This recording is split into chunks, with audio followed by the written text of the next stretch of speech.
মাসে শুধু ৩,০০০ টাকা নয়, সরকার গঠন হলেই চালু হবে আরো ৬ সরকারি প্রকল্প। মেয়েদের জন্য রয়েছে ভরি ভরি উপহার। কোন কোন খাতে নয়া প্রকল্প চালু করতে চলেছে বিজেপি, কোথায় কি সুবিধা মিলবে, কোন স্কিমে কিভাবে করবেন আবেদন, দেরি না করে জেনে নিন। রাজ্যে এখন ভোট পরবর্তী হাওয়া। নতুন সরকার গড়তে তৎপর হয়ে উঠেছে ভারতীয় জনতা পার্টি তথা সকলের পরিচিত বিজেপি। আর এরপরই সামনে আসছে গেরুয়া শিবিরের তরফে দেওয়া নানা প্রতিশ্রুতির কথা, যার মধ্যে রয়েছে মহিলাদের জন্য অন্নপূর্ণা ভান্ডার, প্রধানমন্ত্রীর আবাস যোজনা থেকে শুরু করে আয়ুষ্মান ভারত প্রকল্প সহ আরো কয়েকটি স্কিম। অর্থাৎ সব মিলিয়ে মোট ৬টি প্রকল্পের সূচনা হতে চলেছে পশ্চিমবঙ্গে। কি কি রয়েছে এই লিস্টের আওতায়?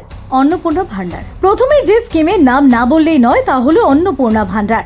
বর্তমানে লক্ষ্মীর ভান্ডার প্রকল্পের পাল্টায় বিজেপি আরো বড় আর্থিক অনুদানের কথা ঘোষণা করেছিল, যেখানে মহিলাদের মাসিক ভাতার পরিমাণ ১৫০০ থেকে বাড়িয়ে ৩,০০০ টাকা পর্যন্ত করার প্রস্তাব দেওয়া হয়েছে। প্রধানমন্ত্রী শ্রী স্কুল, কন্যাশ্রী প্রকল্পের মতো বঙ্গেও প্রধানমন্ত্রী শ্রী স্কুল প্রকল্প চালু হতে চলেছে। এতে কেজি থেকে পিজি পর্যন্ত মেয়েদের জন্য সম্পূর্ণ বিনামূল্যে উচ্চশিক্ষা লাভের সুযোগ মিলবে।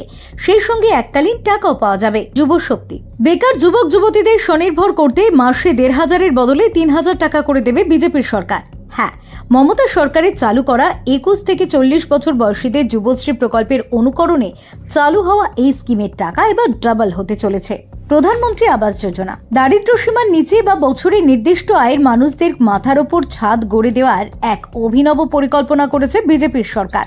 জল জীবন মিশন, সাধারণ মানুষের জন্য আরো একটি প্রকল্প রয়েছে তাদের ঝুলিতে। এতে ট্যাপ কলের মাধ্যমে প্রতি ঘরে পৌঁছে যাবে পানীয় জল, বাসস্থান, পানীয় জল, শিক্ষা, মাসের খরচ দেওয়া ছাড়াও স্বাস্থ্যের দিকেও বিশেষ নজর দিয়েছে পদ্ম শিবির। আর সে কারণেই এবার বাংলাতেও চালু হতে চলেছে কেন্দ্রের স্বাস্থ্য বীমা আয়ুষ্মান ভারত প্রকল্প। এর অধীনে দারিদ্র্য সীমার নিচে থাকা পরিবারগুলি প্রতি বছরে ৫ লক্ষ টাকা সুরক্ষা পাবে। যদিও আপাতত সরকারিভাবে ঘোষণা করা হয়নি এই সুবিধা কবে থেকে পাওয়া যাবে সে বিষয়ে, তবে সরকার গঠন হলে সেই দিনক্ষণও জানা যাবে বলেই মনে করা হচ্ছে। Bureau report, doctor time.